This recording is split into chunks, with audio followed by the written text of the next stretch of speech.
ओम अज्ञानतिमिरन्धस्य ज्ञानाञ्जनशलाकया चक्षुरुन्मिलितं येन तस्मै श्रीगुरुवे नमः। श्रीचैतन्यमनोभीष्टं स्थापितं येन भूतले स्वयं रूपकदा मह्यं ददाति स्वपदान्तिकं। वन्देऽहं श्रीगुरो श्रीयुतपदकमलं श्रीगुरून् वैष्णवांच श्रीरूपं साग्रजातं सहगण रघुनाथान्वितं तं सजीवं साद्वैतं सावधूतं परिजनसहितं कृष्णचैतन्यदेवं श्रीराधाकृष्णपादान् सहगण ललिता श्रीविशाखान्वितांश्च नमः। ॐ विष्णुपादाय कृष्णप्रेष्ठाय भूतले श्रीमते भक्तिवेदान्त स्वामिनिति नामिने नमस्ते सारस्वते देवे गौरवाणी प्रचारिणे हरे निर्विशेष कृष्ण शून्यवादी पाश्चात्य देशतारिणे हरे राम राम नमो महावदन्याय कृष्ण प्रेम प्रदायते कृष्णाय कृष्ण चैतन्य नामने गौरत्विषे नमः। ये हे चालू नाही केला कृष्ण आवाज सिंधु दीनबंधो जगतपते हरे राम राम राम राधाकांत नमोस्तुते सप्तकांचन हरे गौरांगी कृष्ण राधे हरे राम वृंदावने राम हरे कृष्ण कृष्ण कृष्ण ते देवी प्रणमामि हरे हरिप्रिये राम हरे कृष्ण कृष्ण शांतलेवासाय कृष्ण नित्याय हरे परम राम हरे भद्र सुभद्राभ्या जगन्नाथाय ते नमः। हरे कृष्ण कृष्ण हरे कृष्ण कृष्ण हरे राम हरे कृष्ण हरे राम हरे कृष्ण कृष्ण हरे राम चैतन्य प्रभो नित्यानंद हरे कृष्ण हरे राम श्रीवासादि गौर भक्तवृंद हरे कृष्ण कृष्ण कृष्ण हरे हरे हरे राम राम राम हरे हरे। हरे कृष्ण। माऊली महावैष्णव जगद्गुरु संत तुकाराम महाराज यांचा अभंग तुका म्हणे या मालिकेमध्ये आपण पाहणार आहोत। अभंग असा आहे, आम्ही तेने सुखी मना विठ्ठल विठ्ठल मुखी। आम्ही तेने सुखी मना विठ्ठल विठ्ठल मुखी। तुमचे एरवित्त धन तुमचे एरवित्त धन ते मज मृत्तिके समान। ते मज मृत्तिके समान। कंठी मिरवा तुळसी व्रत करा एकादशी। कंठी मिरवा तुळसी व्रत करा एकादशी।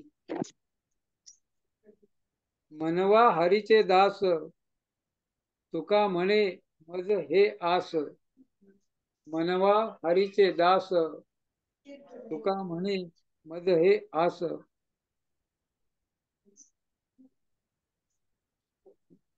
जगद्गुरु महावैष्णव माऊली तुकाराम महाराजांचा हा सुंदर अभंग आहे। 4 चरणांचा अभंग आहे आणि यामध्ये महाराज आपल्याला काय करतायत, मार्गदर्शन करतायत। आपल्याला महाराज मार्गदर्शन करतायत या अभंगाच्या माध्यमातून। उपस्थित सर्व भक्तांचं स्वागत आहे आजच्या तुका म्हणे या मालिकेमध्ये। सर्वांच्या चरणी प्रार्थना आहे, सर्वजण आशीर्वाद द्या। भगवंताला प्रार्थना करा की महाराजांच्या अभंगावर काय बोलू शकेन। वैष्णवांच्या भक्तांच्या कृपेशिवाय भगवंताची कृपा होत नाही आणि त्याशिवाय कुठलेही कार्य पूर्णत्वास जात नाही। सर्वजण आशीर्वाद द्या। आजचा दिवस खूप शुभ आणि खूप महत्वाचा आहे. कारण का तर आज एकादशी आहे आणि दर महिन्याला 15 दिवसाला येते तशी एकादशी नाहीये. स्पेशल एकादशी आहे. 26 एकादशी मध्ये सगळ्यामध्ये श्रेष्ठ अशी एकादशी आणि तिचं नाव आहे निर्जला एकादशी किंवा पांडव एकादशी, भीम एकादशी, अनेक नाव आहेत. निर्जला एकादशी तर तिचं नाव आहे. एकादशी भगवंताला खूप प्रिय आहे. कारण जो एकादशी करतो तो भक्ती करू शकतो. माधव तिथी एकादशीला काय म्हणतात? माधव तिथी किंवा हरिवासर. एकादशीला अनेक नाव आहेत. माधव तिथी भक्ती जननी, भक्तीची जननी आहे, भक्तीची माता आहे, भक्तीची आई आहे. तुम्हाला भक्ती करायची असेल तर एकादशीला बाजूला ठेवून कोणी भक्ती करू शकत नाही. माधव तिथी भक्ती जननी यतने पालन करी. प्रत्येकाने प्रयत्नपूर्वक एकादशी व्रताचं पालन केलं पाहिजे. तर अशी एकादशी आहे. आणि सर्व 26 एकादशी मध्ये सगळ्यामध्ये श्रेष्ठ ही पांडव निर्जला एकादशी. आणि महाराज आपल्या अभंगामध्ये सांगतायत व्रत करा एकादशी, एकादशीचे व्रत करा. प्रत्यक्ष भगवंत चैतन्य महाप्रभू ते सुद्धा एकादशीचं व्रत करायचे. सगळे वारकरी संप्रदायामध्ये सगळे एकादशीचं व्रत करतात. खोबरा, ज्ञानोबा, निळोबा, सगळे वारकरी काय करतात? एकादशी व्रत करतात. प्रत्यक्ष भगवान चैतन्य महाप्रभू ते सुद्धा एकादशी करायचे. प्रभुपादी निर्जला एकादशी करायची. निर्जला एकादशी. तुलसी महाराणी काय करते? वृंदादेवी तुलसी महाराणी, तुलसी महाराणी सुद्धा निर्जला एकादशी व्रत करते. एकादशीच्या दिवशी ती जलपान करत नाही. आणि जी गंगा माता आहे, गंगा जी भगीरथानं स्वर्गातून भगीरथ प्रयत्न करून आपल्या पूर्वजांचा उद्धार करण्यासाठी जी गंगा भगीरथानं आणली, ती गंगा माता सुद्धा काय करते? व्रत करते. कुठलं व्रत करते? निर्जला. गंगा हे जल आहे, गंगा नदी आहे आणि ते जलाने पाण्याने भरलेली आहे, पण ती सुद्धा काय करते? निर्जला. वृक्ष काय करतात? फल देतात. फळ. वृक्ष स्वतः फळ खातात का? नाही, दुसऱ्यासाठी. तशा प्रकारे गंगा देवी काय करते? जल देते जगताचा उद्धार करण्यासाठी. गंगा जल पवित्र आहे. ते नुसतं आपल्या अंगावर शिंपडलं तरी आपण शुद्ध होतो. आणि कोणी मृत्यूपंथाला लागलेला व्यक्ती असेल त्याच्या मुखामध्ये गंगाजल सोडतात. तर काही मेल्यानंतर सोडतात ते गोष्ट वेगळी, पण भक्त लोक काय करतात? मृत्यूच्या अगोदरच त्याला गंगाजल देतात. त्यामुळे त्याचं शुद्धीकरण होतं आणि तो भगवंताच्या धामामध्ये जाण्यासाठी पात्र होऊ शकतो. अशा प्रकारची गंगा पवित्र नदी आहे. जेव्हा गंगेचं अवतरण झालं, भगीरथ गंगेला घेऊन येत होते आणि येत असताना नवद्वीप मंडलामध्ये एक जानूद्वीप आहे